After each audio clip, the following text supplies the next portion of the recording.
Democrats are finally catching on to the GOP's oldest trick, turning media airtime into the real battleground. Forget boring congressional hearings no one watches. Republicans have been holding their real hearings on Fox News for years, turning sound bites into fundraising gold. But now, the tables have turned. And Trump? Yeah, he hates it. Watch this, and I'll be right back with my take.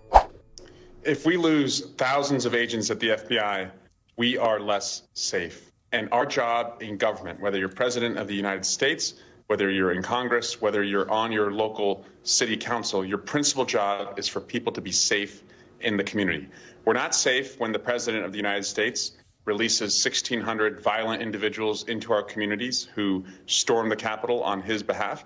And we're certainly not safe when the people who stand watch for terrorism, public corruption, money laundering, child trafficking, and other high crimes are fired because they were on the other side of Donald Trump in an investigation they had to do for just doing their job. So we're going to be less safe when he does this.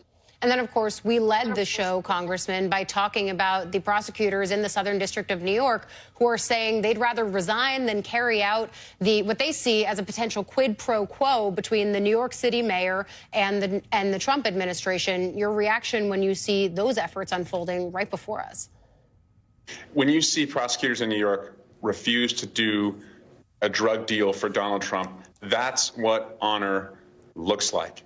Every prosecutor in America should read the memo that the lead prosecutor, I believe her name is Danielle Sassoon, put forward. It's so inspiring. When I was a prosecutor, it's what we were supposed to do. We're supposed to look at the facts and the law and not to give a rip about anyone's political standing.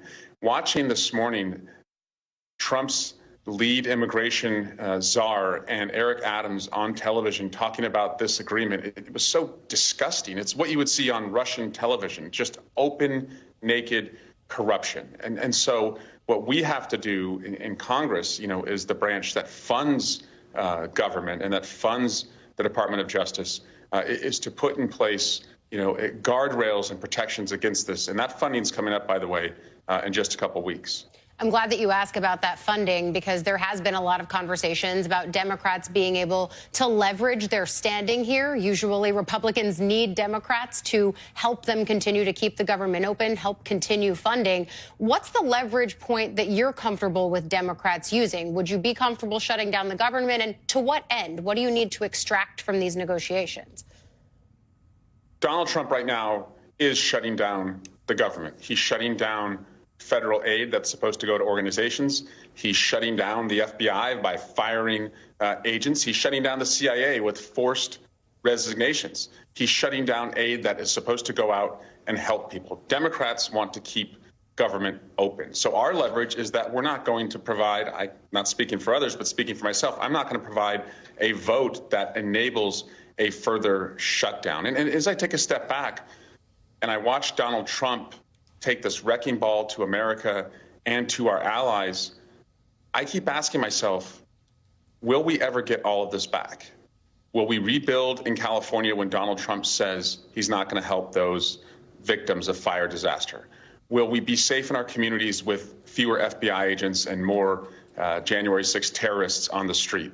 Will our organizations be able to help people with less federal funding? And will our allies stand shoulder to shoulder with us as Donald Trump continues to poke them in the eye and treat them like an enemy? Those are the questions that I and my constituents are asking ourselves. What we've also heard from the Trump administration is that the cuts are to try to decrease government spending. Of course, the way that they're going about it, and this is being argued in court, is harming both workers and then also the very structures and rules that are supposed to govern the way that government works. But the government did run nearly a $2 trillion deficit last year and had $36 trillion in debt. We're going to hear those numbers a lot as Republicans try to go through their reconciliation process. But are there any cuts inside the federal workforce that you would approve of? Yes, I certainly would cut many of the benefits going to Elon Musk and the contracts that he's benefited from. And when I look at the stage at the inauguration, many of the debt that you just referenced went to the billionaires sitting in the front row at Donald Trump's inauguration in the form of Donald Trump's tax cuts from his first administration. I would let those expire, as they should, at the end of this year. I also believe, that we can make sure that we are an economy where if you work hard, you do better and dream bigger, and it's not just the billionaire bros on that stage that benefits. That's what Democrats are fighting for, and that's the budget that you're going to see us put forward. Two things going on at the same time. There's the funding of the federal government, and that is approaching a March 14th deadline. And traditionally, the appropriators, House Democrats, House Republicans, Senate Democrats, and Senate Republicans sit down and try to find common ground on an agreement that meets the needs of the American people in terms of their health, their safety, their national security, and their economic well-being in the context of funding the federal government's operations. Separate and apart from that, and we'll see what happens as we approach March 14th in that regard, but separate and apart from that is the Republican effort to jam a budget down the throats of the American people, which is in connection with the hearing that is ongoing today. That is at the heart and soul of the Republican bait and switch. First, they promised the American people that they would drive down the high cost of living. They've lied. Second, their true goal is to enact massive tax cuts for their billionaire donors and wealthy corporations, which is at the heart of this budget proposal. And they want that to be paid for by working class Americans and everyday Americans by doing things like ending Medicaid as we know it. It's my expectation that not a single Democrat will support this reckless effort. What's the point of passing a budget if Republicans have already conceded that they're not in charge, that Congress is not in charge of spending money, Elon Musk is? What's the point of passing a budget if it's really Elon Musk's decision whether that budget is adhered to? Well, what the Republicans are doing is they're using the budget reconciliation process that requires, of course, a simple majority vote in the House. Right now, there are 218 Republicans and 215 Democrats. But more importantly, from the standpoint of what the extreme MAGA Republicans are trying to do, is that they are using the budget reconciliation process so they can evade the filibuster in the Senate. Effectively, they want to try to jam this budget down the throats of the American people in a partisan way. It's not something that Democrats, of course, would ever be expected to support.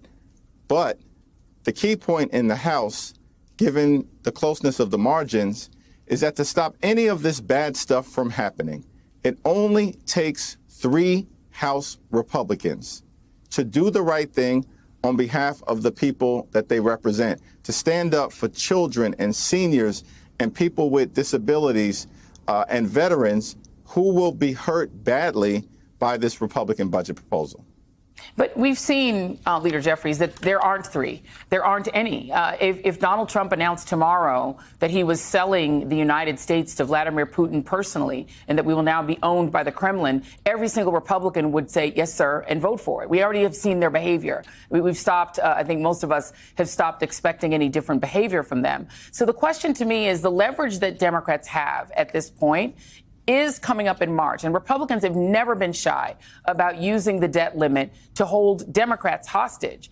You all now are the ones in a position to do that, to essentially attempt to prevent the debt limit from being raised by withholding any support, any help, any assistance. Are you prepared to use that leverage and say, if you all want to shut the government down, do it by yourselves? Well, the Republicans have the responsibility to fund the government. That's clear as it approaches the March 14th deadline. With respect to the debt ceiling, we already rejected a Republican effort in late December to try to give Donald Trump a $4 trillion blank check by suspending the debt ceiling for either 2 to 4 years so he could enact the GOP tax scam. Democrats are on record rejecting that. We did it in December. Now, with respect to when we will actually hit the debt ceiling, that is likely to come at some point as early as June 1st. It could come as late as August 1st. So that's an issue that we'll have to tackle in a couple of months. Are you willing to help them raise the debt limit at all? Why not just say no? We've already said no, Joy. Okay. That's good to hear. That's good to hear. There is some reporting, Axios reported, that the leadership, including yourself, have taken some annoyance at groups like Indivisible and other activist groups who have organized protests that have also resulted in a lot of phone calls into Democratic Party offices. Why would that annoy Democratic leadership? It does feel like the energy that you're seeing at the town halls for Democratic and when Republicans do bother to talk to their constituents is real and it's genuine. Why would that annoy leadership? It doesn't annoy leadership. I think that we've been very clear. In fact, we work regularly with advocacy groups to make sure that we are in lockstep as it relates to pushing back against the extremism that's being unleashed against the American people. That was, as I understand it, a report that was filled with anonymous sources. Not a single House Democratic leader, myself included, is on record making that observation, because nothing can be further from the truth. At the end of the day, our view is that it's an all-hands-on-deck effort. We need everybody. Democratic members of the House, Democratic members of the Senate, Democratic governors, Democratic elected officials, advocacy groups, everyday Americans, Democratic attorney generals like Tish James, who's doing her thing. It's an all-hands-on-deck effort in the Congress, in the courts, and in the community. All right, guys, I gotta say, one thing I'm absolutely living for right now is Democrats finally figuring out the media game. Like, instead of just nerding out in some boring Senate hearing no one outside of C-SPAN watchers cares about, they're taking the fight straight to the public, where it actually matters. Now, don't get me wrong. I love a good political beatdown. When AOC absolutely cooks Marjorie Taylor Greene in a hearing, it's chef's kiss. But let's be real. Most people don't watch that stuff. Half the country isn't even paying attention to the news at all unless it's like 2 weeks before an election. Meanwhile, Republicans, they figured this out ages ago. The real House and Senate hearings, they're not happening in Congress, my dudes. They're happening on Fox News. That's where GOP politicians go to farm engagement, drop their hot takes, and boost their fundraising numbers. Think about it. If a Republican really wants to get noticed, they don't just drop some wild statement in a hearing. Nah, their real goal? Locking in that primetime Fox News slot, Hannity, Ingram, or whoever's taken over for Tucker. That's where they can talk their talk without any pesky Democrats clapping back. But guess what? The tables have officially flipped. Dems are running the same playbook now. And Trump? Oh, he's big mad.